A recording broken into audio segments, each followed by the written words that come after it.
You're kidding. Just one shot? They're not all zombies, Doug.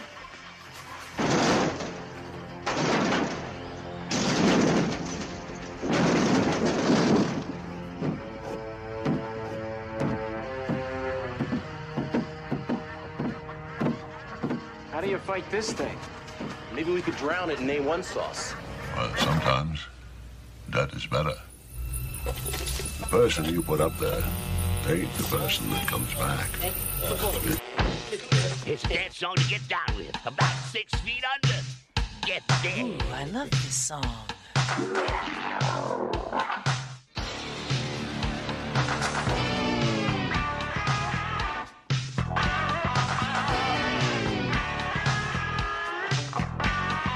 I'm hung up in a grave situation.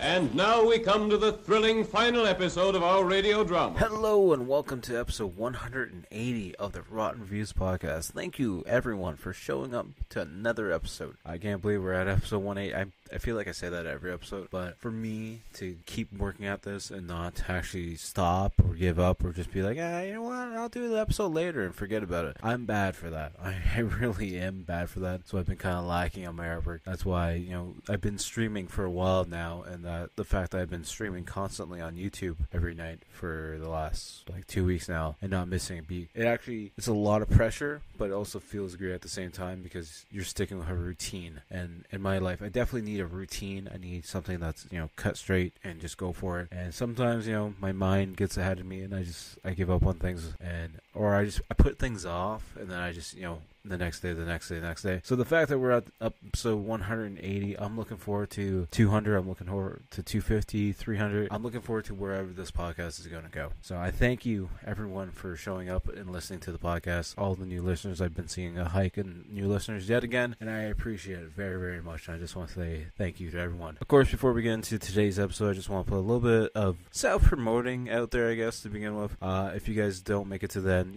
I understand if you guys don't make it all the way to the end. It's my voice. I understand. I get bored of it too. But I'd appreciate if you guys check out all my social links down below. You can follow me on any account, X, Twitter, whatever you want to call it. Facebook, the Facebook fan page for the art page.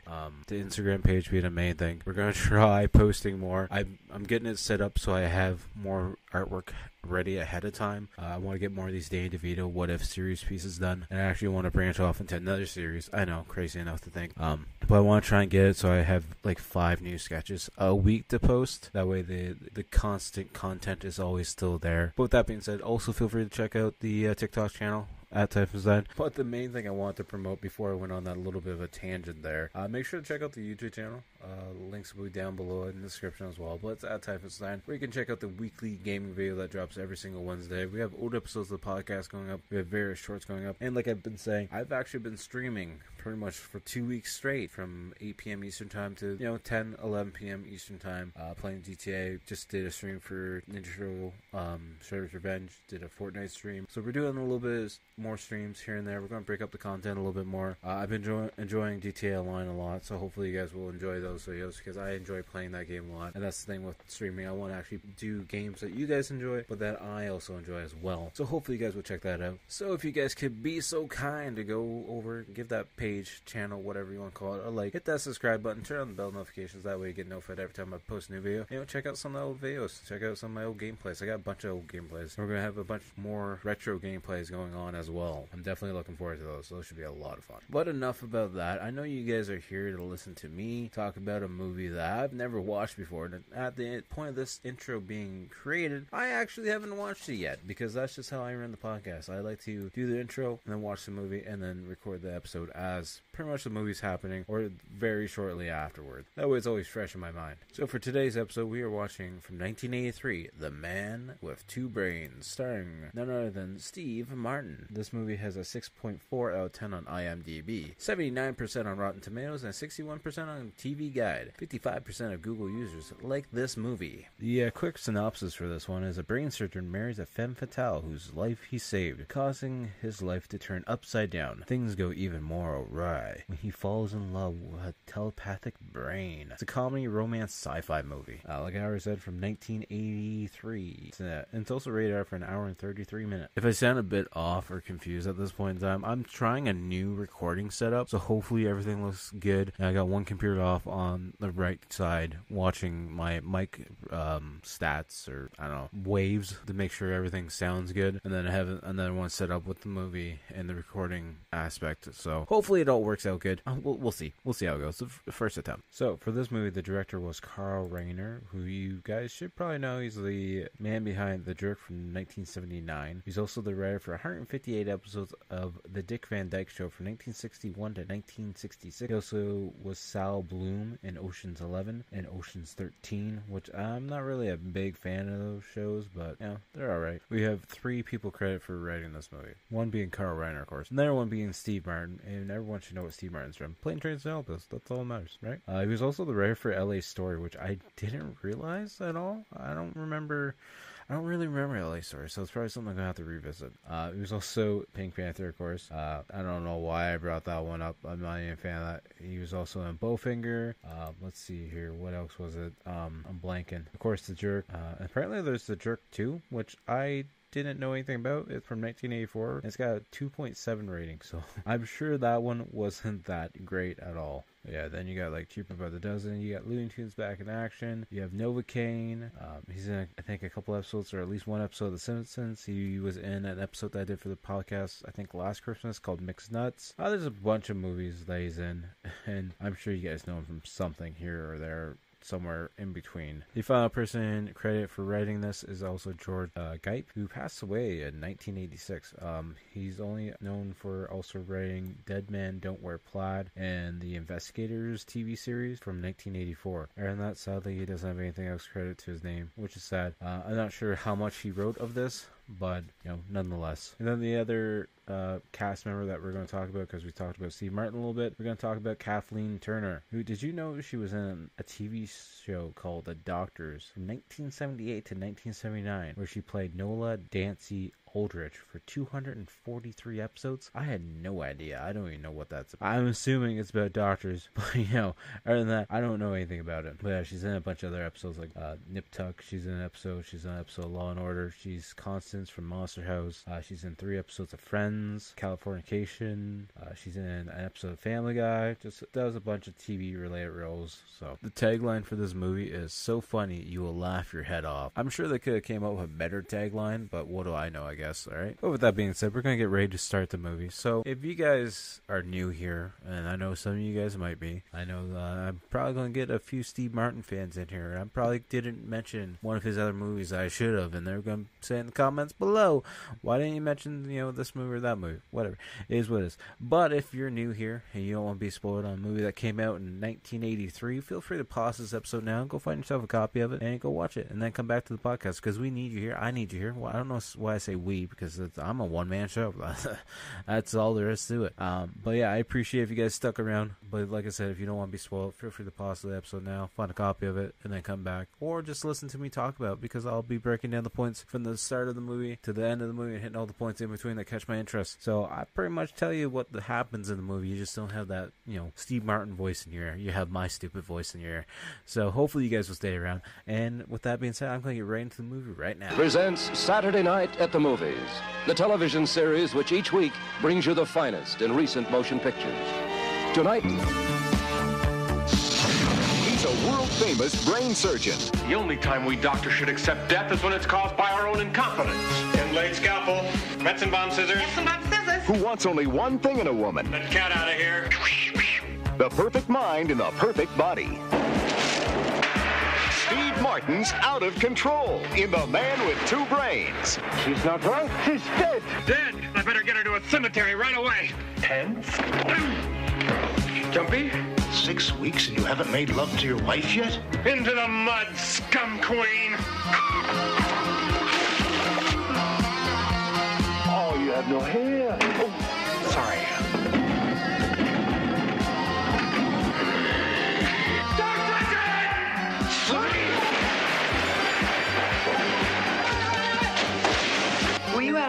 today kissing your brain? As far as I'm concerned, you're the most complete woman I've ever known. All my life, I wanted women with great bodies. Why? I've had the top of her head off, but that's as far as it went. Go, Chester!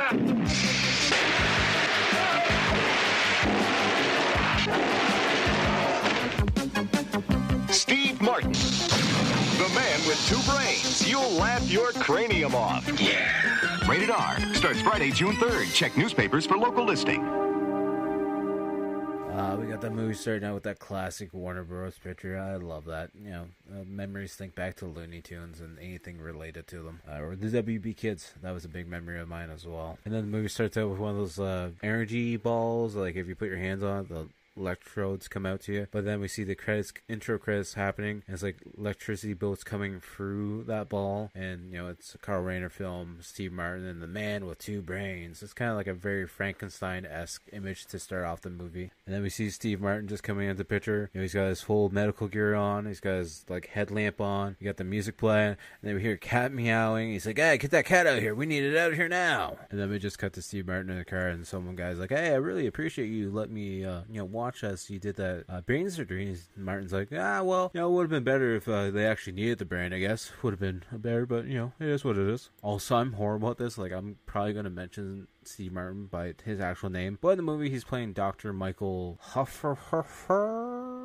Let's just not try and pronounce that. And the guy in the car, he's like, so were you interested in science as a kid, doctor? He's like, not so much the science, but like the slime and the guts and the snakes and this and that and the gooiness essentially is what I got into. And then we see this fancy guy sitting down for dinner with his wife. They're sitting at opposite end of the table because of how big the table is, and the guy's not really happy with the fish he's eating. And then she's like, yeah, that angel fish came right from that tank right behind you, because there's a bunch of fish tanks all over the place. And then he gets all pissed off and gets like one of his fireplace pokers. He's like, I'm gonna get you, you hag. And then out of nowhere, like the old man and the girl are fighting, and then the cat like scares her, or she almost steps on it. So then she gets pissed off and kicks the cat. The cat goes flying across the room, grabs his big fancy painting that's on the wall, and just scratches it down. And then she runs out of the house, and the old guy's like running away, and she's jumping on like the pillars. She's like, I love it when you're all pissed off at me. It drives me crazy. And then he's like, well, I'm gonna get you out of my will. And she's like, fine, I'll just have to find another old man to drive them crazy. And then back in the car, where Steve Martin's talking to the guy that's in the car, because apparently he's a writer. He's like, you just went past the name, but let's just put the brakes on the And then the writer's like, I know you're very tormented by the death of your wife. He's like, it's okay, some time has passed, I can talk about it now. And he goes to say her name, and he just breaks down the car, just punching the steering wheel. And then next thing you know, we cut back to the crazy lady who's like, I just, looks like you're having a heart attack now and you're gonna die, so I guess I'll just have to go find someone else now. And then we cut back to Dr. Michael Huffer in the car with the writer. He's like, she was everything to me. And then he puts a Barbie doll on the dash, and the writer's like, so is that her? He's like, no, I just like the way her head moves. It just makes me think that she's alive. And then the goat digger lady jumps out in front of the car, and we see her go flying. And then Huffer gets out of the car and sees the lady on the ground laying up, and he's like, an angel. And then we see this little girl watching them, and he tells the little lady to go home and gives her a whole list of directions and orders as to which hospital to call and which room to get ready for the OR. And she's just like, yeah, okay. But what's really funny, the little kid repeats everything exactly. And then the little kid's like, sounds like a subdermal hematoma. And Martin's character gets really upset. He's like, you think you know it all, huh? Just go call the ambulance. Then we come back to the hospital, and Martin's in full like medical gear, and somehow he doesn't realize until he walks by the mirror that he's got giant white bunny ears on. Then we see Martin's character getting called into the head office. He's like, so you want to see me? And the head office guy's like, I don't feel like you should be doing this, because you shouldn't be operating on someone that you've injured yourself. And he's like, well, I've only trust one other doctor. And the head office guy's like, he's dead. And he's 6,000 miles away. What do you want me to do about it? And then Martin's character walks into the medical room, where we see her on the table, and we see the guy who plays Herbert West, Jeffrey Combs, playing Dr. Jones. He's holding a razor in his hand, and Martin's character's like, what are you doing? It's like, well, I was just, it's Valentine's Day. And he's like, well, what is that, a heart? And he's like, well, yeah, it's Valentine's Day, so I figured I'd shave a heart in, like, the lower region by the looks of it. And he's like, you are not going to need to do any more shaving because we're operating on the brain. We're not operating down there. He's like, yeah, about that. It was definitely a fun surprise seeing Jeffrey Combs in this movie, especially being, like, a perverted doctor who's shaving a heart in a lady's lower region by the looks of it because it's Valentine's Day. Ironic, I guess. And Martin's character's like, so I assume if it was Christmas, you'd want to hang ornaments on it, wouldn't you? And they just stand there looking like, maybe, I guess. Then we see them in the operating room, and we see Martin going to work, operating on her brain, and I'm not sure I would ever want someone like Steve Martin operating on any part of my body, but maybe that's just personal preference. And then out of nowhere, Martin just loses focus because her boobs are just hanging out. He's like,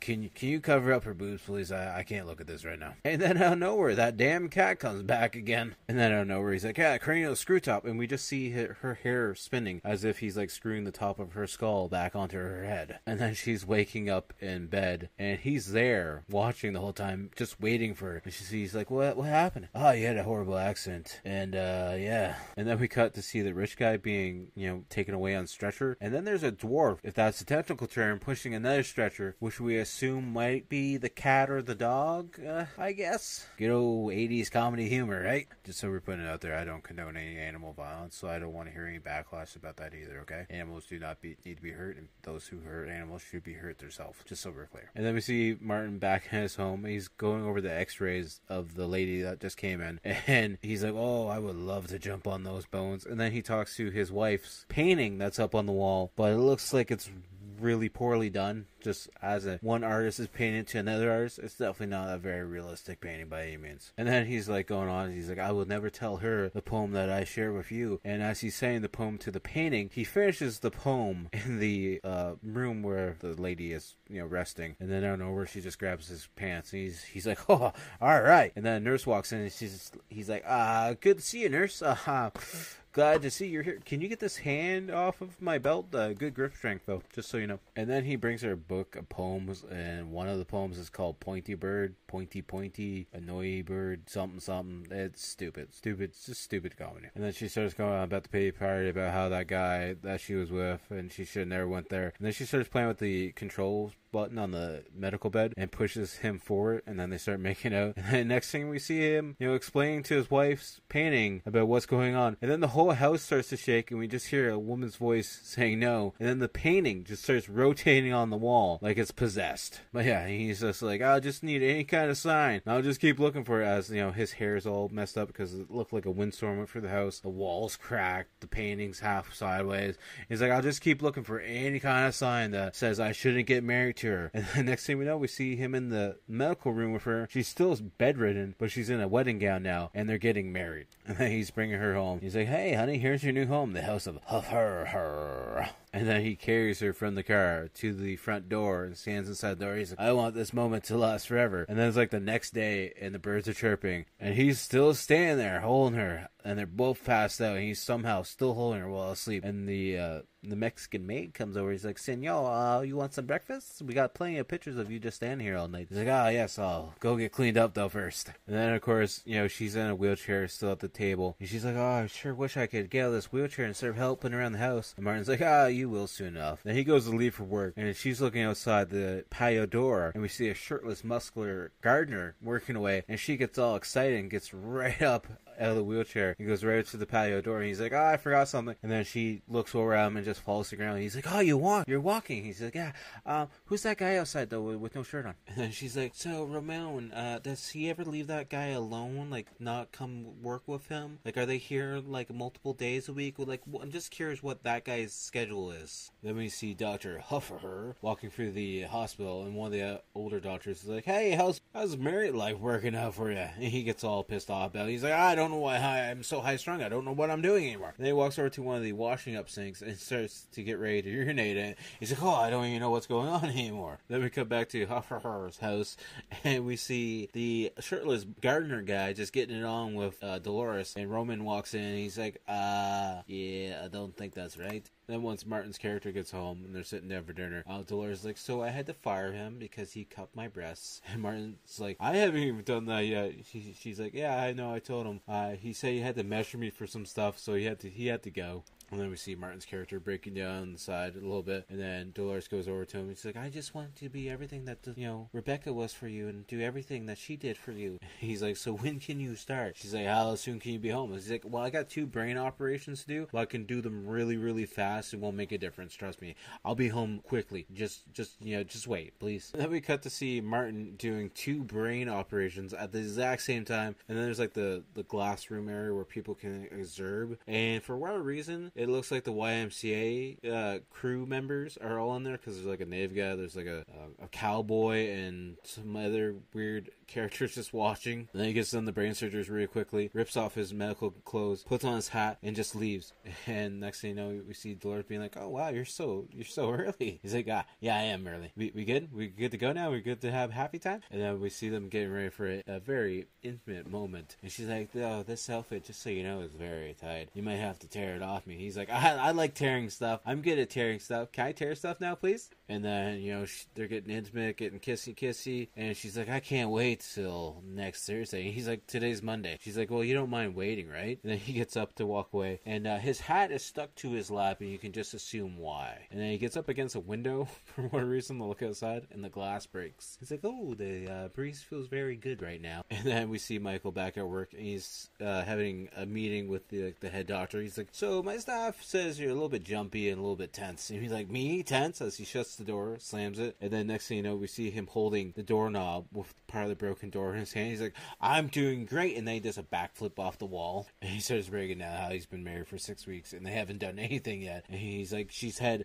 some traumatic brain surgery, and, she's in a lot of pain, so it's understandable that we haven't done anything yet, but she's very good in the finger sucking section. And we find out the main doctor's name is Brandon, Dr. Brandon, and he's having surgery this afternoon at 3 o'clock to have his fingers removed from his face because he somehow superglued them to his chin, and he needs to have surgery to get them removed, of course. And that all goes together because then once his fingers are removed from his face, he can do the surgeries for Dr. Hufferfer, and then him and Dolores can go on a honeymoon to try and get the romantic stuff set up and going. And then we see them going somewhere fancy, getting a room in a hotel, and Martin's character is like, so can you put a do not disturb sign on the phone and the door? And he's calculating how long everything's going to take. He's like, so yeah, can you put it on for about 3 hours? I think 3 hours should be fine by the time we do all the fly touching and everything else. And then we see them both in bed, and he's like, wow, that was the most fascinating, greatest sexual encounter I've ever had in my life, without even having sex, actually, to be honest with you. And Martin's character has to jump off of an elevator because he's going back to the lobby, and the elevator stopped halfway, and he's met by Dr. Felix Conrad, played by Earl Bowen. And he's like, oh, did you just jump off of that elevator? Aren't you afraid of the elevator killer? They're taking someone from one floor to another floor and killing them? He's like, oh yes, just like my friend years ago. And then we have Martin's character giving a speech to a bunch of other brain surgeons, and he's talking to them all. And he's like, so what did they just say? And Dr. Felix is like, they're going, bah, bah, bah. He's like, well, I'm just letting them know that,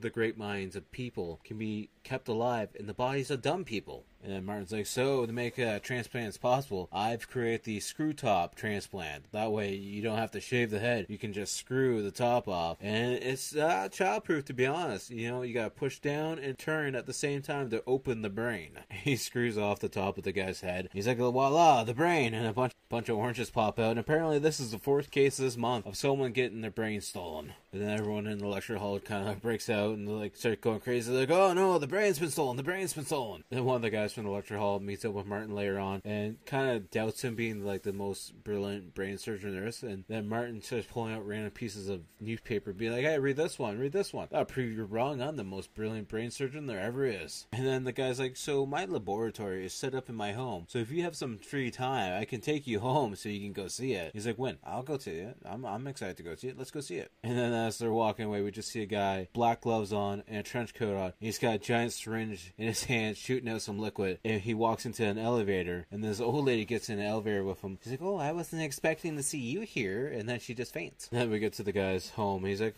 being in Austria, I figured your laboratory would be in a castle, not a condo somewhere. And then they open up the condo door, and it's a giant castle inside. There's lizards all over the place, some iguanas. There's a moat with some gators in it that are definitely fake gators. He's like, so how did this happen? He's like, my wife, she decorated it for us. Give her a few bucks here and there and throw pills, and that's how she set it up. And then they walk into a dark room and it lights up with all the jars with all the different brains inside, and each one's a different liquid. He's like, oh, I've never seen so many brains in my life. It's like being a kid in a case where he takes the lid off and goes to reach in to grab a brain. He's like, don't touch it! They're alive. He's like, what do you mean? How are they alive? There's no wires connected. There's no zzz thing. How are they alive? That's when the other doctor, might be Dr. Alfred Necessiter? I don't know. I didn't catch his name. But his idea is to be able to transfer someone's thoughts and brain without even needing to open the skull. So I'm not even sure how that would work. But then we find out he's also getting his brains from the morgue, apparently, because he's got a connection in there somewhere. And then we kind of find out Dr. Necessiter is kind of working with the elevator killer, because the elevator killer is the one killing the people that makes him go to the morgue. And he's like, I'm not, working with him, but, if it's happening and helping me out, then everything works out. And then Necessiter and Huffer start yelling at each other, and then Necessiter's wife starts yelling at him, and we don't see her at all. She's just yelling from somewhere inside this castle somewhere. And Necessiter's like, these walls, they look like they're stone, but they're just thin as paper. And Huffer, it's like, yeah, that's typical condos. And then the phone rings. He's like, I gotta go, elevator killer's hit again. Gotta take this jar and go get that brain. Just, I'll talk to you guys later, though. And just leaves, Huffer inside of his castle condo. We see Martin's character going back to the hotel, and he's gotta jump off the elevator again because it's stuck in between the floor again. And when he walks into the room, there's some guy staring at his wife's butt cheeks, and he's like, what's going on? And she's like, don't interfere. He's paying me $15,000 just to touch my behind. And he gets all pissed off. He's like, get out. Just get out now. And Martin's like, so this is the kind of thing that's going to ruin our marriage. She's like, what? Because you don't want me to work? You don't want me to make my own money? And of course, she starts laughing about it, because that's the whole point of things. Because she likes taking joy out of tormenting people, especially the male figure in her life, of course. And then as he's leaving the room, he's like, I declare a public divorce. I therefore call our marriage null and void, and leaves the room. And then we see him showing up to a place for dinner. He's met by the butler. He's like, waiting for you and your wife. And he's like, my wife's not going to show up. He's like, I hope she's not ill. And he's like, no, she's just a cheap, vulgar slut. And the butler's like, yeah, so I've heard, actually, to be honest with you. Then we see him sitting in a big fancy chair. I'm assuming at Necessiter's home condo, because of the stone working behind. And he pulls out a Barbie out of his pocket, and he's talking to it as if it's his ex-wife or his dead wife, Rebecca. He's talking to the Barbie. He's like, so you remember our song? And then he starts singing the song to her. It's just a really silly song, and then we hear a woman's voice singing the song back to him as well, and he starts dancing around the room a bit, and then he starts freaking out because he actually hears the woman's voice. He picks up the Barbie and starts shaking and being like, is there a speaker here? What's going on here? I'm a little bit confused as to what's going on at this point in time. And he starts looking around the room, but he can't figure out where the voice is coming from, so he starts singing some more to try and find out where the voice is actually coming from. And then he's looking around the room, and that's when one of the brains in the glass containers starts lighting up more, and he's like, is that you? Is that you singing, Brain? And then the Brain's like, who are you? He's like, what's happening? He's like, I don't know. Is this a joke, though? I'm a little bit confused now. And then the female Brain pronounces his name right. He's like, whoa, you're the first object to ever pronounce my last name right, to be honest. And then the Brain's like, so where am I? He's like, in the doctor's laboratory. He's like, what's going on? What's going on? It's so dark. He's like, you're not alright. You're just an object because, you're a brain in a jar. She's like, well, how are we talking? I must have lips in her throat or something. He's like, no, you're just a jar. And then she starts to cry. He pulls out Kleenex. He's like, I don't know how to do this at all, to be honest. Then the assessor shows up. He's like, yes, the butler said you were here. And he's like, let me show you that experiment I was talking about. And he's like, no, actually, I have something to show you, actually. And then he tells the Brain to sing, and then the Brain starts to sing. And he's like, what are you doing? And then he goes into a room. We hear a toilet flush. He's like, just one moment. And then the Brain's like to Huffer, what happened? He's like, so I guess nobody else can hear you but me, and I can talk to you because you can hear me. I don't know what's going on here, but we'll figure it out. And then he's like to the Brain, you know what? I'll be back. Just stay here. He's like, well, where are you going to go anyways? And then he goes into a room with a Necessiter, whatever the last name is, and we find out there's a gorilla inside there. He's like, is that the doctor? He's like, well, not really, to be honest with you. And then we see Huffer getting back to his room, where he's met by a note hanging from the chandelier, and it reads, my darling husband, by the time you read this, I will be dead. My broken body will be lying several feet below. And he runs up to the balcony area because he hears a scream. He's looking down and he sees nothing, and she's on the ledge. He's like, what about that scream? She's like, I was just practicing. He's like, you're just sick. You just need to screw on your head a little bit better, and you'll be well. Just screw on your head a little bit better, tighter. You'll be fine. Just trust me. And then he starts walking the ledge to try and get closer to her, and the ledge starts to break, so he licks his palms, and he can now Spider-Man against the wall to get closer to her somehow. And then he goes over, grabs her, tells her to hang on to him. He's like, I sure hope these are strong enough to get us back. I don't know if they will be, though. And we can just assume that they got it on, because then he's laying in bed. She's passed out, and he's holding his wedding ring. He's like, I never knew it could be like that. So professional of all things. And then she turns over and just smashes him right in the face with her hand as she's rowing on her side. Then as he's laying in bed with her, he just hears the voice of someone saying help, and it's that voice of that brain of the other long-ass weird name that I can't pronounce. Anyways, then he sneaks out of bed and goes to Dr. Necessor's condo, where the butler opens up the door. He's like, so is Necessor in? He's like, no. Well, can I wait for him then? He's like, oh, yes, you can. And shuts the door in front of him. And then he rings the doorbell again. He's like, I meant, can I wait inside for him, actually? Can I wait in the laboratory? He's like, I'm afraid it's locked, but you're welcome to wait. The butler says that the door is locked, of course. And he's like, yeah, take your time as you go get my drink. And then, Huffer's trying to open the big giant door, but it won't move at all, so he's then leaning up against it as he's looking up, and he falls right through the door, and then the butler shows up. He's like, are you okay? He's like, yeah, I just fell through the door. He's like, yeah, everything in this damn condo is made out of paper. He punches the wall and breaks the brick a little bit. And the butler's like, don't worry about the door. I'll just have it replaced in the morning. It's just cheap paper. It'll be fine. And then he's trying to find the lady he was talking to in the brain, and then he's like following the voice, and he goes through another door, and inside it's the gorilla in a red and yellow cage, and he's like, oh no. She's like, what happened to me? He's like, oh, you're in the gorilla. He's like, I don't feel like a gorilla. And then next thing you know, the brain's actually in the jar behind them the whole damn time. And he's like, thank God you're still just a brain. She's like, well, why did you think I was a gorilla? He's like, well, that's what Dr. Necessor has planned for you. And then we see her taking the brain to, escape with it. And we see the butler carrying in one of the big doors again. And her just walks right through the door. And the butler's like, okay, guess I'm going to carry the rest of this door back to the garbage. He takes her back to his room. He's like, you're in my room now. And she's like, where in the room? You're on a table overlooking the garden. She's like, I can smell the flowers now. He moves a sock out of the way because she's actually in a closet the whole damn time. And he's walking over to bed, and he's getting ready to take his pants off. We see the sunlight come through, and she's like, oh, you getting up now? Because Dolores is waking up in bed, and he's like, yep, just getting up. I've been sleeping all night. Definitely been sleeping.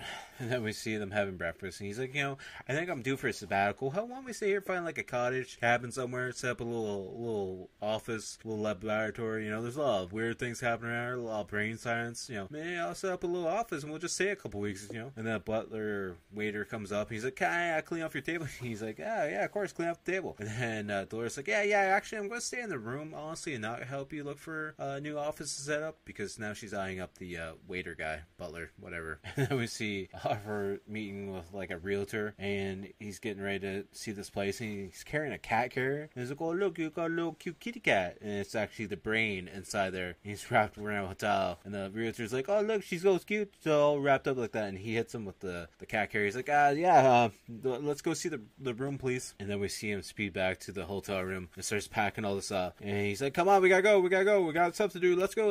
And she's like just coming out of the shower by the looks of it. And he's speeding back to those spots. She's like, why are you driving so fast? You're not gonna have like rats and stuff in this laboratory area. He's like, no rats, nothing like that. Just a brain in the jar, don't worry about it. Then we see Dolores waiting in bed for Michael to get out of his office. And she's like, don't you want to make love? He's like, yeah. She starts to take off her nightgown. And he's like, no, I'll work around it. And then he gets on top of her and then rolls off. He's like, oh yeah, it just keeps getting better and better. And then it's like the next morning, she's knocking on his office door, and she's like, are you gonna be in there forever? He's like, oh yeah, I mean, no, I'm just doing some tests.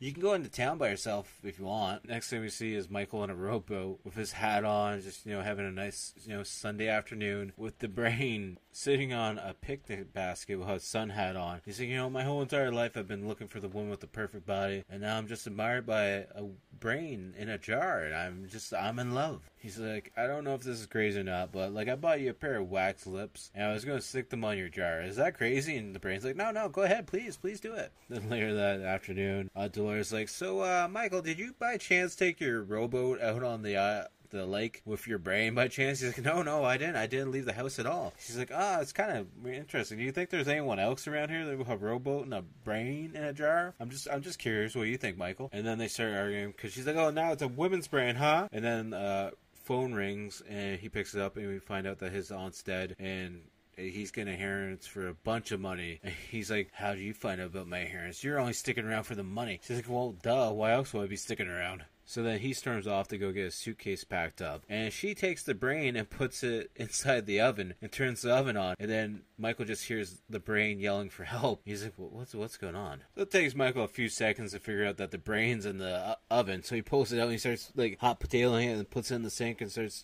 trying to cool it down. And then he starts getting pissed off at her. She's like, you lay a finger on me, I'm going to kill you. He's like, you killed me, I'm going to make sure you never work in this town again. And then he sacks her, and she's like, oh, my balls. I'm like, what? He drags her outside and throws her out the porch into a mud puddle that's just conveniently outside. And then we see Michael sitting in the kitchen holding his brain. And she's like, who'd you call a scum clean? He's like, I just wish I could be with you forever. He's like, be with you forever? That's a good idea. Yes, I'll do that. And then we see Michael back at his sister's condo thing. He's like, so I need you to build a body for brain number 22. He's like, so you're the one that stole the damn brain. Sorry, correction. Actually, his sister is being asked by Michael to remove his brain from Michael's body and put it into a tank as well so it can be with the other brain. And then the sister's like, actually, I was going to put her mind in the body of a gorilla. And Michael's like, I can't have sex with a gorilla. And then we find out that brain number 22 is apparently the longest living brain that has outlived all the other brains, so he's surprised that it's even still alive, that it probably doesn't have much life left living in the jar. And then we see Michael at the morgue shopping for like a new body, like he's looking for a new car, and he's like, nothing's actually, sticking out for me. He's like, well, they're dead, what do you expect? And then we see Dolores at some shop buying a gun. And then we see Michael sitting in his car, and we see some people going into like a party. He's like, oh, I wish you were dead, as he's watching this pretty lady go into the thing. And then next thing you know, she gets hit by a car. He's like, oh, she's dead. And he runs over and he's like, I'm a doctor, it's okay, I'll deal with her. And then she starts coming back alive, so he starts to choke her to try and kill her because he wants that body. And they pull her off him, and he's like, oh, sorry, my bad, I don't know what happened there. And then we see Michael going to the trunk of his car, where we see the brain in the jar in the trunk. And then he's also getting a syringe where he's putting like Windex or window cleaner inside the syringe, and now he's becoming his own version of the elevator killer. And we see Michael stopping outside of what might be like the Lady of the Night district, as he's going around filling up different ladies, like seeing how their shoulders are and like checking them out. He's like, I find you. And then he takes one back to the car, and then we hear a horn honking. He looks across the street, and there's a blonde, and he's like, wow, you're beautiful. He's like, I can't wait to see the rest of you. And she just opens up her jacket, and all she has on is underwear, and he's like, oh, yeah, you're the red one. And she starts talking and has the worst voice ever. He's like, you know what, actually, never mind. She's like, oh, did my voice react to the deal? I should talk until the deal's done. My voice really makes people want to kill me. He's like, keep talking. Let's go up to your room, though. Keep talking, though. And the whole time, Dolores is actually following in a taxi cab behind them. And then, like, the escort's in their room getting ready, like, for the night, getting a special attire. And he's got this syringe in his hand. He's like, oh, it's going to be murder. I can't do it. But he's like, oh, no, she's still going to be alive, though. Just a different brain. And look at that body. Yes, I got to kill her. And then he fights her. She's like, I can't inject you with window cleaner. He's like, I don't mind. What's it going to do? He's like, just kill your brain. He's like, well, we can still do it if you want. And then we see Dolores getting in the elevator. She's like, oh, fancy seeing you here. And we don't see who she's talking to. And then we see Michael going to the elevator. And we find Dolores is passed out because she was just injected by the elevator killer. And he's like, Merv Griffin, you're the killer. How are you killing? He's like, oh, I just got so famous and popular, I just can't go anywhere without being recognized, so I just wanted to do something to change up my life. And then we see Michael dragging Dolores' body passed out of the hotel, like she's passed out drunk. He's like, I'm never taking you anywhere ever again because you drink too much. Then he goes to the trunk of the car, and the brain's like, I'm very sleepy right now. I don't think I have much time left. Then we see Michael speeding, and he gets pulled all over. He's like, sorry, officer, I don't understand you. And the officer's like, oh, good, you speak English. You can turn off the subtitles now. And then the officer pulls him out of the car. He's like, you need to walk this white line. Martin just walks it really fast. And he's like, oh, hey, you need to walk it on your hands now. You need to walk it with one hand. And the officer's just giving him a bunch of stupid commands. And he passes them all. He's like, all right, you need to juggle these now. And he says to juggle while singing, while tap dancing. He's like, God damn it, your drinking tests are really hard. And he lets him get back in the car, and the officer looks over. He's like, hey, wait, she's not drunk, she's dead. Martin's like, oh, God, I guess I better get her to the cemetery really quickly, huh? And we see Michael, Martin's character, dragging Dolores' dead body back up to the condo where the sister lives. He uses her head as a ram to hit the doorbell, and the butler lets him in. He's like, yeah, you need to block that door. Don't let them in. And he blocks the door so the cops can't get in. And the head officer's like, oh, the door's blocked. You gotta go get a ramp. So the officers go to the neighbor's place. Like, can we borrow your ramp? He's like, are you going to return it? He's like, yes. So they ram through the door using a giant piece of wood. And then we see them ram through the big main office door. And they keep running and actually run right through the wall and end up in the pool outside. And then Michael yells for the doctor and says, he's like, just relax. It's time for a drink. He comes out drunk. He's like, we can't drink right now. The brain's dying. We gotta transfer the brain over now. And then apparently the transfer machine's not working right. And Michael looks around. He's like, oh, did you know your transfer machine takes quarters? He's like, oh, yes, I forgot. I built it around a video game machine. He's like, oh, I got 6 quarters. Is that going to be enough to transfer the brain? The officers make it back into the building, and they go back up to the assessor's main door,